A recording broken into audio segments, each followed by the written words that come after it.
Hey everyone, so today we're diving into a traveler's guide for a city that's become a true hotspot for cannabis tourism, Portland, Oregon. We're going to look at what exactly makes this place a must-visit destination for anyone interested in green tourism. You know, this quote from the guide really nails it right from the start. Portland isn't just another city where weed is legal. Nope, it has truly carved out a reputation as a top-tier spot for enthusiasts. And it's done that by weaving cannabis right into its amazing local culture. So what is this high culture they're talking about? Well, it's this awesome mix of Portland's super laid-back energy, its crazy vibrant creative scene, and really importantly, a long progressive history with cannabis that just sets it apart from everywhere else. Now, check out this history. This is what's really fascinating.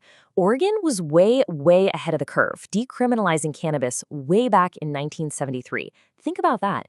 This long history created this super open-minded community long before full legalization hit in 2015, and that really shaped the creative, welcoming vibe the city is known for today. Okay, so you're thinking about a trip. First things first, right? You gotta figure out where you can stay. And, relax responsibly. Let's see what the guide has to say. So this is super helpful. Instead of just giving you a huge list, the guide gets right to the point. It specifically vets and highlights one really solid, reliable spot, the Jupiter Hotel.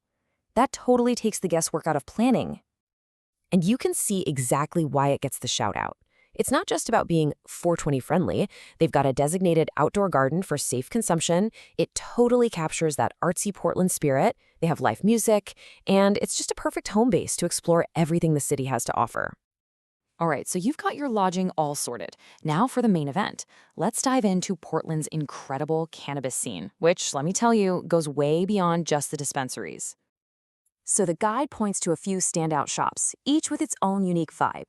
You've got Sensible Cannabis if you're looking for a more upscale kind of boutique feel. Then there's Electric Lettuce, which is all about these cool retro vibes. And if you want a true local favorite, Urban Pharmacy PDX is apparently the spot, known for its amazing staff and craft products. But listen, to get the full Portland experience, the guide says you've got to go beyond just the dispensary counter. You can watch artists at work in a glassblowing studio, get a real behind-the-scenes look at a grow or a lab, or, just tie it all together with a guided 420 tour. You know, a great trip isn't never about just one thing. It's about how that one thing, in this case cannabis, weaves itself into the whole fabric of the city.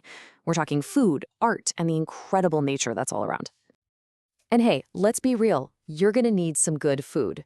The guide points to legendary spots like Voodoo Donut for that perfect late-night treat, Potbelly for a solid, hearty sandwich, and of course Portland's famous breweries. You've got to sample Oregon's other amazing craft scene while you're there. This is where you really see how deep it goes. Cannabis is just part of the city's DNA. There are huge events like the Portland Cannabis Cup, big community get-togethers like the 420 Fest, and even dedicated art exhibits in the city's main gallery district. It's all out in the open, part of the celebration.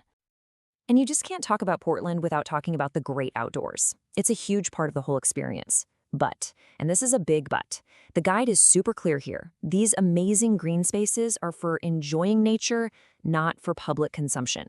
It's so important to respect the local laws. And that brings us to what's probably the most important part of any trip like this, being a smart, safe, and respectful visitor. Following these golden rules is absolutely key to having an amazing time in Portland. The rules are actually super simple. The do's are easy. Consume in private, use the awesome public transit system, and support local businesses. And the don'ts are just as simple, but they're vital. No public consumption, and absolutely positively no driving under the influence. It's all about respecting the city and its residents. And there you have it. Our quick tour is at its end. From its progressive past to its vibrant modern scene, Portland really offers a cultural experience you won't find anywhere else. The city has everything you need for a trip you won't forget. So really, the only question left is the one you see right there. Thanks for tuning in.